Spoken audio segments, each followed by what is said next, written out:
And that brings us into a presentation on Black History Month, celebrating the accomplishments and contributions of the black culture. And, huh? How do I know that? Here to talk about White History Month. White History Month, okay. All right, you got your remote, and is it working, and are we all good? Thank you very much for your assistance. Okay. I appreciate that. Good morning, everyone. Good morning.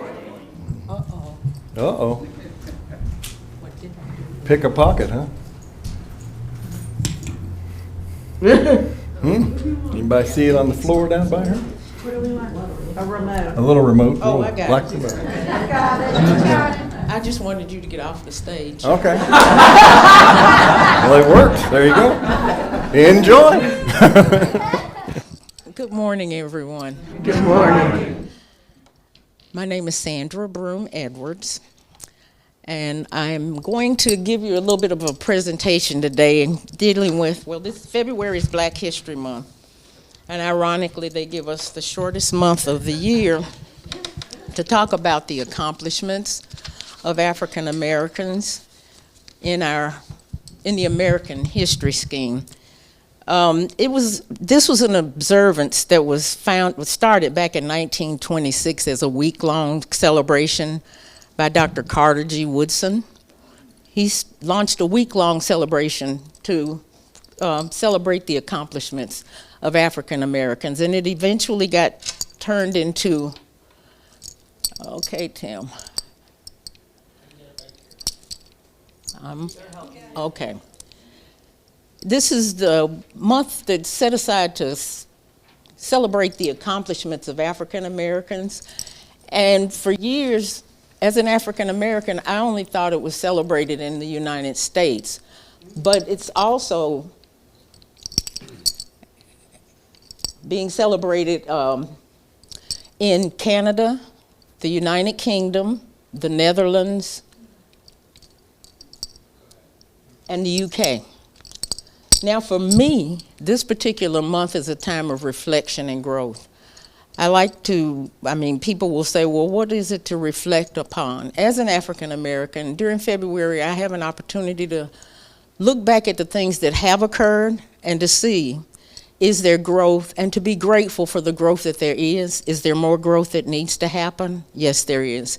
But it also gives me an opportunity to be grateful, because I stand here as a descendant of slaves, and my African roots reach back to Ghana and Nigeria.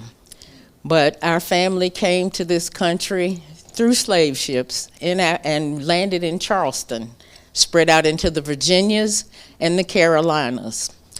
How many of you were born before 1953, by show of hands? Y'all old. Well, if you were born before 1953, you're probably aware of some of the things that I'm going to talk about. But for those people that were born after 1953, a lot of what I may be saying today could sound foreign. But one of the goals, I feel, of Black History Month, and any month that celebrates a particular culture, is to make people aware of things that they don't know about that other culture. Because I've got friends that are slightly younger than me, even though I am still young, born way before 19. But anyway, they don't know about a lot of the things that I talk about as an African American, and a lot of you that didn't have your hands up that were born after 1953 may not know as well. Now, during Black History Month, typically they give you the biography, and this is just the information, those 3 facts that I gave you, about Carter Woodson being the founder of a week-long celebration. It didn't become a month until 1976. President Gerald Ford implemented it into our, it's okay, as Black History Month. Gerald Ford made it an official month. This is a timeline of some of the things that have occurred. Black history, well, in 1863, the Emancipation Proclamation was implemented, and that was issued by Abraham Lincoln, freeing the enslaved people in the Confederate States. And in 1865, the 13th Amendment was passed.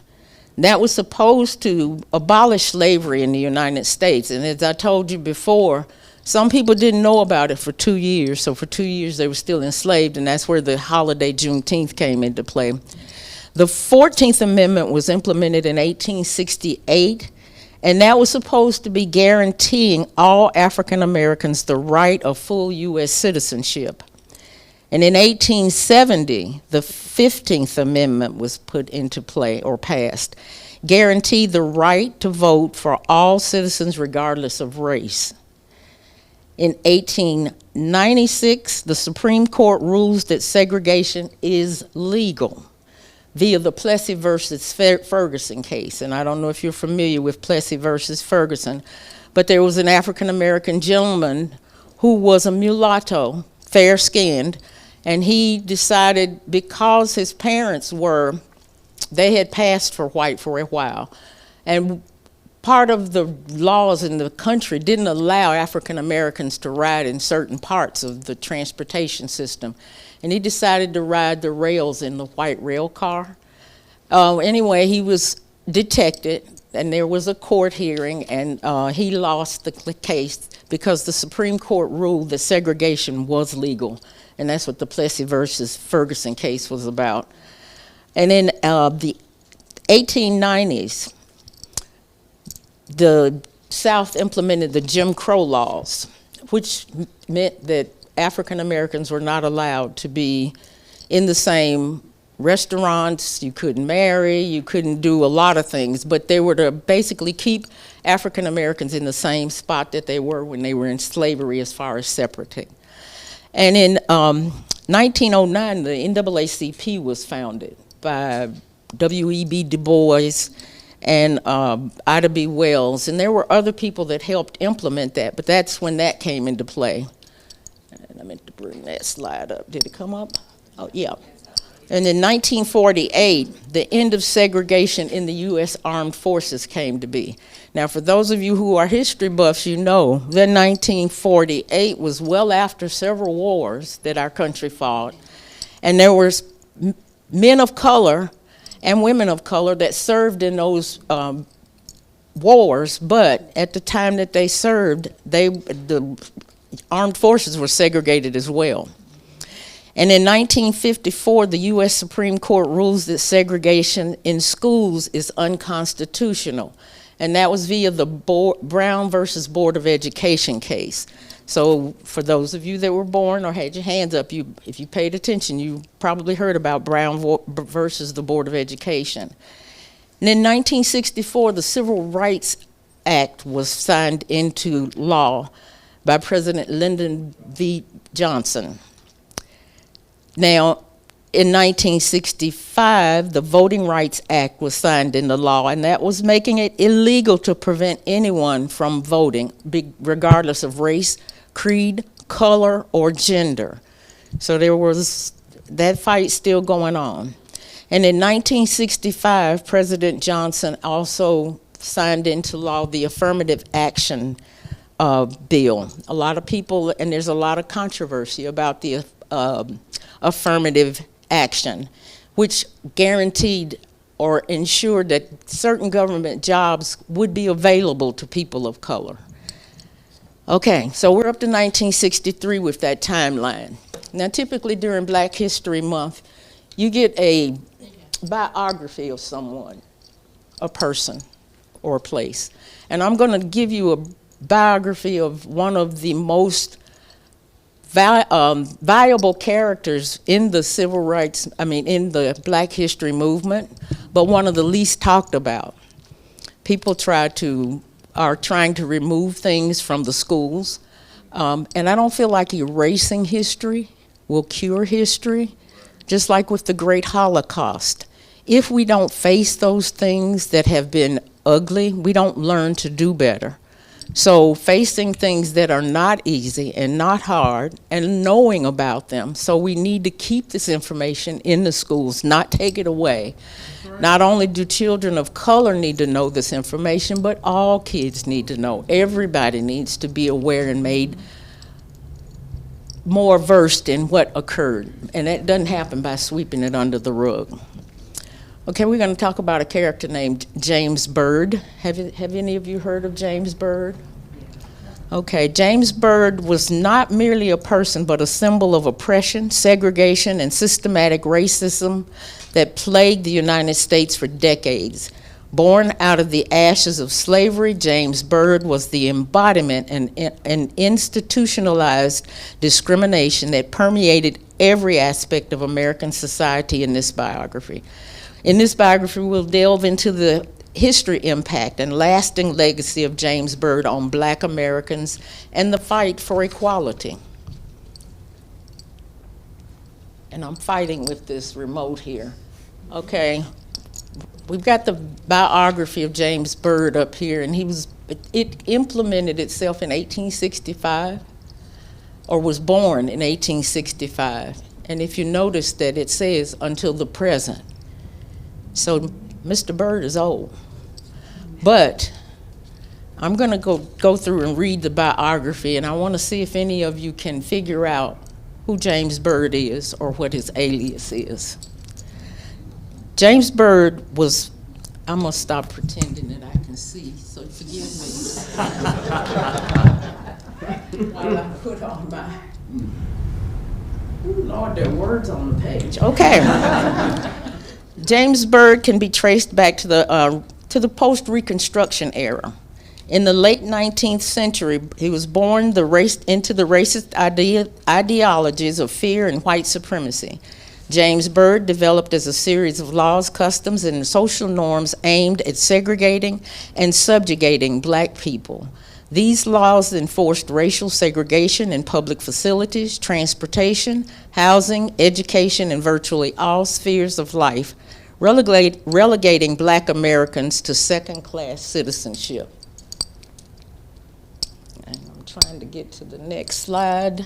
If we would, go ahead and cue up that next slide, and no, not that one, the one before it. And there's a film clip that goes with that. James Byrd gained momentum with the landmark Supreme Court decision in Plessy versus Ferguson in 1896, which upheld the constitutionality of separate but equal facilities. This ruling provided legal justification for segregation, emboldening states to enact even more oppressive laws throughout the late 19th and early 20th century. James Byrd's laws spread across the South and even found footing in some northern states, perpetuating racial discrimination and violence against Black communities. The impact of an oppression. If you would go ahead and start that. The reign of James Byrd brought untold suffering and hardship to Black Americans. Segregated schools were underfunded and inferior, denying Black children access to quality education. Discriminatory housing practices confined Black families to impoverished and overcrowded neighborhoods. Harsher punishments and unfair treatment under the law. Lynchings and acts of racial violence were rampant, instilling fear and terror in Black communities. Despite facing relentless oppression, Black Americans resisted the tyranny of James Byrd through acts of courage, defiance, and resilience. Leaders like Rosa Parks, Martin Luther King Jr., and countless others organized boycotts, sit-ins, and marches to challenge segregation and demand civil rights. The civil rights movement of the 1950s and 1960s marked a turning point in the fight against James Byrd, culminating in legislative victories such as the Civil Rights Act of 1964 and the Voting Rights Act of 1965. While the legal dismantling of James Byrd marked a significant victory for civil rights, its legacy continues to reverberate through American society. The scars of segregation run deep, manifesting in persistent racial disparities in wealth, education, healthcare, and criminal justice. The systematic racism ingrained by James Byrd persists in subtler forms, perpetuating inequities and injustices that still plague Black communities today. Can anybody tell me what James Bird's is the alias for? Jim Crow. Okay, and even though I renamed him James Byrd for here, and typically it's associated with the South, those things were not only in the South. And when those things were west and north of us, it was often referred to as James Crow. They just changed from Jim to James. And even though in the northern states there weren't signs up, as you saw in that film clip, saying white and colored, there were undrawn signs. People knew if you were of color and you lived in the north, there were things that you knew you could not do, even though they were not as restrictive as they were in the South. That undertow of Jim Crow was still permeating even the North. There were only jobs, certain jobs allowed and afforded to African Americans in the North, which wasn't as harsh as it was in the South, but it was still harsh. And it's all done in a way to dehumanize a particular race or segment. And it's not just been done to African Americans. There's been that dehumanization of lots of cultures. On the West Coast, it was the Asian cultures that were being dehumanized. And it's all part of that goal of this world to make us feel separate and to make us not know that if you peel the skin away, looking at a peeled specimen, you can't tell whether it was black, white, or what it was. I mean, because typically, other than that layer that's on the container that we come into this world with, you don't know what race a person was. It's just a container that we use while we're here on this planet. But one group wants to feel superior, and they will subjugate the other group. It was done to the Jewish people with the Holocaust. And like I said, it's something that was done to our culture. But sweeping it under the rug doesn't make it not happen. It's something that we need to learn from and grow. And it makes me proud to be an African American because I know the struggles that people of color have gone through. I can remember as a little girl going to the Atlantic Mills on South Boulevard and wondering, what's in the white women's bathroom? And I can remember trying to peep through the door to see, because there was a sign that said colored women, white women. We went to the Cress's department store downtown. I must have been about 5 years old. I went with my aunt to the store. I went to sit on a stool at the lunch counter because she said we were going to eat. I have never been jerked so hard by the scruff of my neck in my life. She jerked me down and dragged me over to this counter against the wall. And as a child, I'm trying to figure out what I do wrong, what's going on. Didn't we come to eat? She said, we can't sit there, we can't sit there. And I'm like, well, where are we gonna sit? She said, we have to stand over here to eat, we can't sit here. So I was born at the tail end of what was blatant Jim Crow in the South. And a lot of people don't want to talk about this stuff, and a lot of people of color don't like to talk about it. But I talk about it because now, even as an African American woman standing here giving you this information today, in 1953 that would not have been allowed. In 1953 I would have had to make all of this row move to the back, even if they were able to come in the building. They wouldn't have been able to sit like we are mingled throughout the building today. That was not allowed.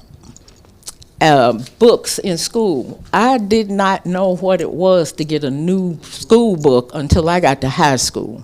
Because in elementary school, when we got our books, once again, being a child, I didn't know I thought there was that many students ahead of me in the school. But it was always the little thing in the back where you signed your name when you had the book, you checked it out. Ours was always full, and I had to write my name on the actual book because there was no room left on the thing to put my name there.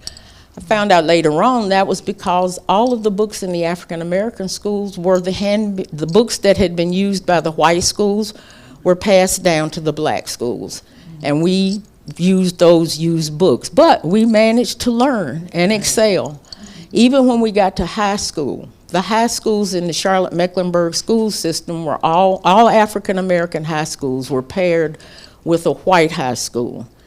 The same colors, because the band uniforms were passed down from the white school. Once they got through with them, they were passed to the African American school. So your colors had to match the school you were paired with. I went to West Charlotte High School. Yay, Lions Jacket, put your hand up. Woo, woo. Go. And we were paired with Harding High School because their colors were maroon and gold. West Charlotte's colors were maroon and gold. So our cheerleader outfits, the band uniforms, everything that we had came from Harding after they were ready to discard them. I hope I haven't depressed you all too much with this, but it's information that we all need to know. So that when we deal with one another as different cultures, when we know what the struggles, not only of African Americans, but people of any race have gone through, it gives us a broader understanding and a better way of dealing with each other. So I feel like it harmonizes as opposed to polarizing us, because a lot of times when you encounter someone and they may be backing away from you, it may not be that they don't like you. It may be out of, okay, is this okay? Can I do that? My sister's 86 years old, and to this day, when we go to a restaurant, well, when she was able to, when we go in the restaurant, the first thing she'd look around and say is, are we allowed to be in here? There are no black people in here. And I'd have to calm her down to let her know it's okay, we can eat here. So those types of things, sometimes in older Americans, have been passed down through the years to their youth. I have to have conversations with my grandchildren about behaviors that they have to manifest when they're in public. It's not because they're not as good as, and I don't feel like they deserve, but it's for their safety and so that they understand. Because my children live in predominantly white neighborhoods. Their friends are mostly white. But I have to explain to these young men, when you go to the mall with your friends, if they start running in the mall, your friends, sit down. Because as an African American male, if you're running through the mall with a group of kids and something has occurred, you're going to be the first one that gets picked out and pulled over. So just sit down. Shouldn't have to have those kind of conversations with children, but we do. During COVID, when they were driving, I mean, my heart would be constantly in fear. I had to have a conversation. If you're driving and you're pulled over by the police, keep your hands at 10 and 2. Do not. I mean, those types of things, yeah, they had to learn how to drive, but they had to learn another layer of how to behave.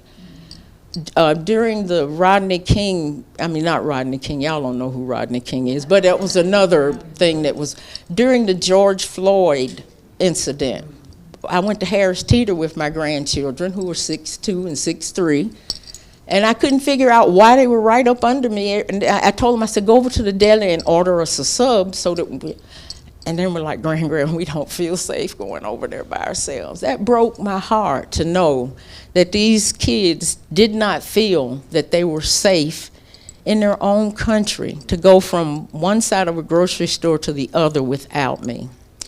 I say that in all of this to say this: as we know better, we do better. Now, I'm sure that you all know that you got a sheet of paper on your seat, and this has been referred to as the Negro National Anthem. It's a poem that was written by James Weldon Johnson, and it's 3 stanzas that go through and uplift, and it's been referred to as the Negro National Anthem, and there's been a lot of controversy about it, but I say that to say this. When we sing this song, it gives us hope. It lets us know that even though these disparities are still existent within our country, that there is hope that at some point in time we'll all be considered. It also gives us hope for what we've gone through and what we still endure. And as you sing this song or you recite these words, hopefully you'll look at it from a different perspective, because each stanza just outlines some of the struggles not only of African Americans, but of people who've been subjugated across the world. And I'm not just some of you come from cultures that have been, even though you may be Caucasian, there may be things in your past that have made you separate but not equal. which was what Brown versus the Board of Education tried to help point out. So I leave you with this, and I encourage you to sing with the song. Can we get the last slide? And as you sing these words, just know that in the eyes of the true God, we are all one. We are human, even though that's hewed down. We're all men and all equal. Thank you.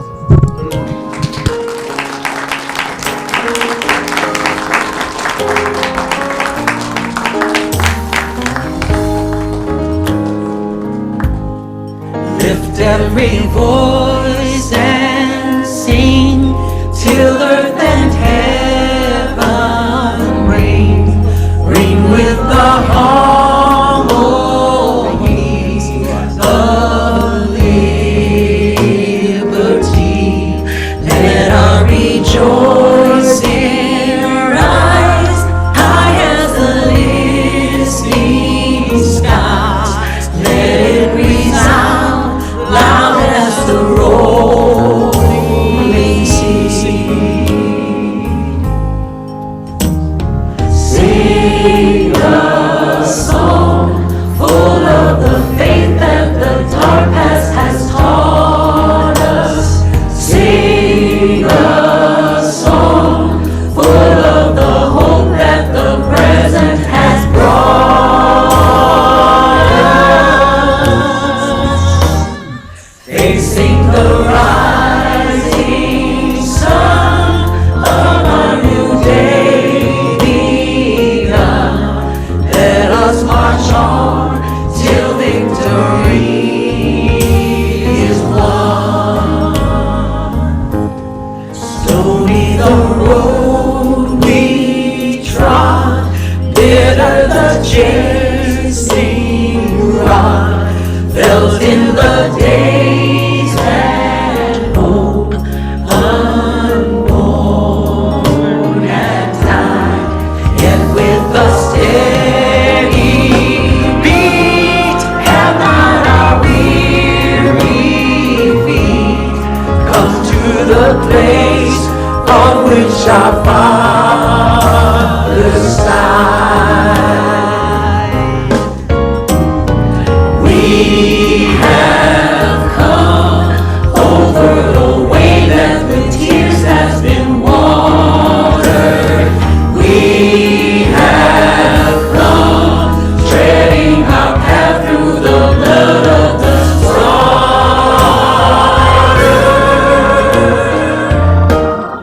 Out from the gloomy past till now we stand at last, where the white gleam of our bright star is cast.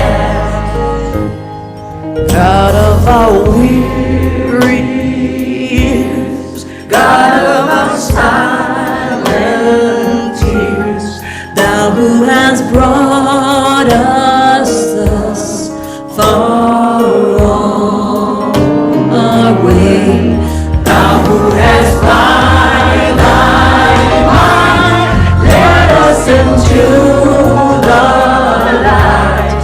Keep us forever in the path we pray.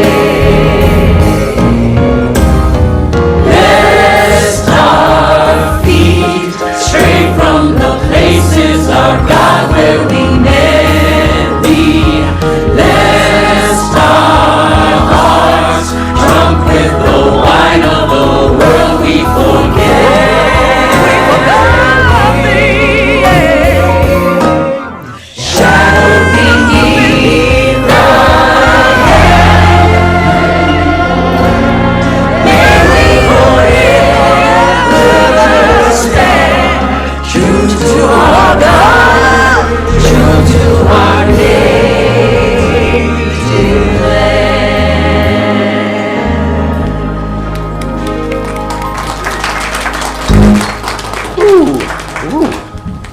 Thank you, Sandra. We do consider ourselves a diverse community. And we do try to recognize all of the different days for different cultures as we possibly can here. So I'm so glad to be able to offer this information. I tell a lot of people that Black history is more for white people than it is just black people. So it's a time to learn and to grow, and I hope that you have, all of you will leave here with a lot more understanding of the plight and the history and the story that has even brought things to the level that it's at. But we really see that there's yet much more work to be done. This is why we encourage you to vote.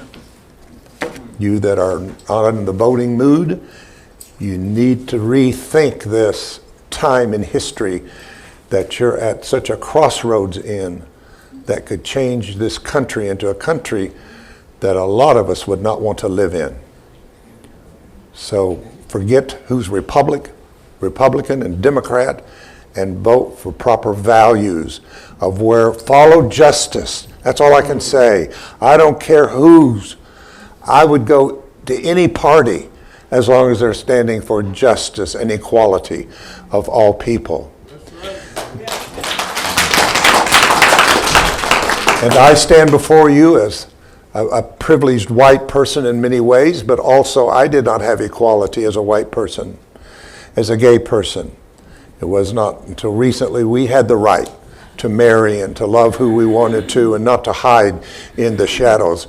And I cannot not mention that too. So we may have gay day here. I'll tell my story.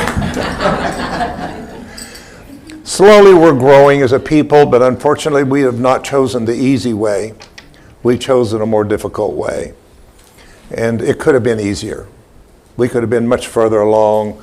We could have evolved to a completely different level than what we're seeing today, but we will make it. We will make it. I'm not going to talk. I think the talk was so wonderful. I don't even want to know how to deal with that, but I think Black history is much about African Americans and people of color who've been forgotten, who were such contributors to many things we enjoy today. You know, we have this idea that black people were certain people in Africa, half dressed with bones in their nose and all kinds of weird stuff, but they were kings and queens and princesses, and they were contributors and have been contributors. Most of the White House was built by African American men.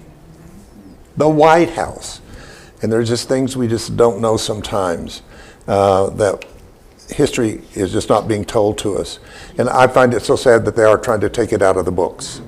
That is just the worst thing I can imagine, is that they're trying to take it out of the books, or our kids cannot learn about our history. I'm just going to give you a thought today, because I'm gonna raise it. That's okay, because I'm called your spiritual leader. So I'm going to lead you into the spiritual realm that I want to share with you today for just a little bit here. And I'm taking this from Hebrews 7, 11 and 13. I've talked about this before. We're still dealing so much with these three lower chakras. Tribe, others, self. I mean, this is where your human story is in the root of tribalism, family, who you are genetically, race, and then you go to gender in the sacral, and leaving tribe, and going to school and have people like you, that don't like you. This is where bullying and all that stuff starts, is in that area. And then you become a teenager, oh my God, and the hormones are raging, and you've got to be comfortable in the skin in which you've chosen. You know, I'm not pretty. I'm too tall. I'm too fat. I'm too skinny. I don't look like the person on the cover of the magazine. And that is personal power. And if you think most of the diseases that we are dealing with today are in these areas, prostate cancer, cervical cancer, bladder, kidney, pancreas, all of these colon areas are all connected to those three chakras.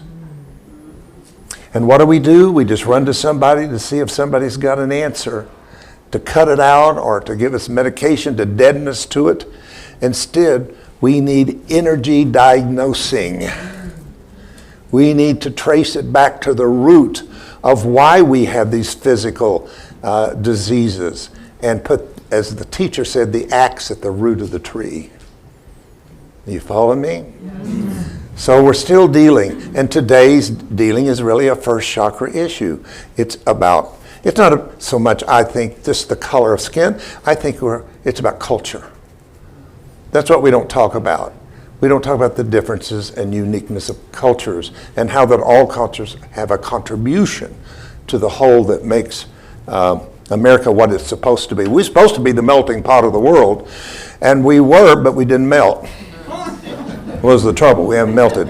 So the fire of the day is upon us. So I was very fascinated with the scripture that I read many years ago, and it just kind of fascinated with me, and I want to give that to you. But let me say this. No one enjoys feeling like an outsider, like we're different somehow, or that we don't fit in. Tribal living might be something of the past, but as human beings, we're still tribal by nature and feeling like we belong to a basic human need. Many of the traits, characteristics, and feelings we consider to be human nature are still driven by tribal instinct. So tribalism is well and alive today. Back in the day, fitting into a tribe was a matter of life and death. People lived in their own tribes for survival. Today, I bet you have family all over the country. I doubt if everybody, if you're one of those that do, but most people are visiting Cincinnati, California, wherever you go. I mean, you go all the places because your kids have moved everywhere because we don't have that need to just be so tribal with either for survival. So that's changed. Feeling this can normally be placed back and traced to our childhood. Maybe you were bullied, excluded at school, or maybe your family was slightly different to other families financially, ethnically, religiously, or perhaps you moved around a lot, which is true for a lot of people. These experiences led you to believe that you were different to everyone else. But here's the thing, we all are more alike than we are different. No matter how kooky, weird, or different you feel, you're going to share a lot more similarities with everyone than those differences. You simply feel different because of your experiences, not because you are different. Huh? You just think you're different based upon the perception that is formed in you by culture, religion, and society. Most of us are made into the image of culture, societies, and religions, and we've lost ourselves, the authentic, true self. Now, I read all that because I wanted to bring you to this scripture. Hebrews, it's a great book of the Bible. It's one of the most powerful books. The word Hebrew is kind of interesting. We think Hebrews are a race of people. We think they're Israelites or Jews or whatever. But really the word Hebrew came into a word that means crossing or crossing over. As the Israelites crossed over Jordan into the land, they were known as the Hebrews, the people of the crossing. So Hebrews in the Bible is a good crossing book. It helps you to cross into a new dimension and a new place. And there's a lot in Hebrews. Really, we should do that in the class sometimes because it's well worth it. But it's all about it records not just a transition, but a transaction. Now, there's a difference in a transition and a transaction. Let me give you a simple illustration. You're going to buy a new home, and you want to move in that home. You just can't wait to get into your new home. Well, you can't, the minute that you decide to buy that house and sign the paper or whatever, you can't just move in that home. There's a process that you have to go through to give you the right to move into that home. And you have to go through the transaction. And that's not fun. Filling out all those papers, meeting the finance people, all of that sometimes takes a long time, but it's all important to bring you to a place where you can now transition. So you can't transition without first a transaction. And most of how people lived through the Old Testament was under a very difficult covenant, I'm going to call it. The Bible calls it a testament, Old Testament, New Testament, but it was a covenant. And it was a covenant with the people. And it was based on nationalism. It was based upon a God of a nation. When you read about the God of the Old Testament, you're not talking about the God of creation. You're talking about the God of Israel. It's very clear in there. That's the only God, it's the God of, it's Israel. And if you were not a part of that, you were outside of God's providence. And you were open game. Let's just be honest, you was open game. Ooh, didn't mean to get into this. All right, but let's take something like the Ten Commandments. The Ten Commandments was not there for everybody. It was there for a certain race of people. When it said, thou shalt not kill, what it meant, you shall not kill the people of your race. But yet I can show you scriptures where that God went out and said, but it's okay to kill these people. Yes. If they were non-part of the race, then they were up for grabs. You can burn them, kill them, slaughter them, rape them.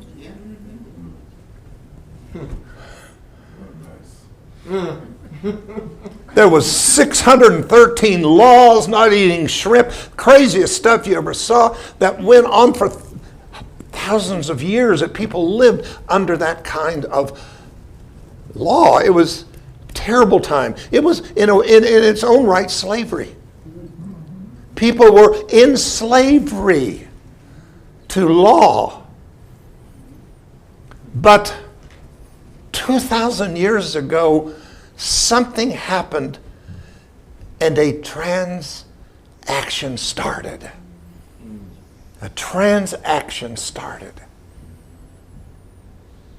And that is the transaction into a new covenant or the New Testament. Under the old transaction, there was the high priest, there was those who was of the divine order of that time. But in the transaction, it became a need to change the priesthood. To change the priesthood. So Hebrews talks a lot about how that the priesthood was changed from an Aaronic Aaron priesthood to Melchizedek. Don't hear much about Melchizedek, do you? It's 5 times in the Bible, but it's one of the most important things you need to know is about the order of Melchizedek. The order of Melchizedek is defined in Hebrews as without mother, without father, without beginning or ending of days, and without descent, and no race or gender whatsoever. This is a type of the Christ. This is not something born in a manger, like the body of Yeshua was. This is something that was eternal. It was something that was the eternal cosmic mind of God made manifest 2,000 years ago and made accessible to whosoever will. Let them come and drink freely. And you get to enjoy that. You get to enjoy those who went through that and paid the price for that kind of transaction to take place. Now, that's not really what my message is about, but I wanted to tell you that to set what I want to get to. In Hebrews 7:11, therefore perfection whereby the Levitical, this is an if. If the perfection were by the Levitical priesthood, for under the people received the law, what further need was there for another priest should rise after the order of Melchizedek, and not be called after the order of Aaron? Why? Why was there a need for a transaction to take place? For the priesthood being changed, there is made of necessity to change also the law. The law.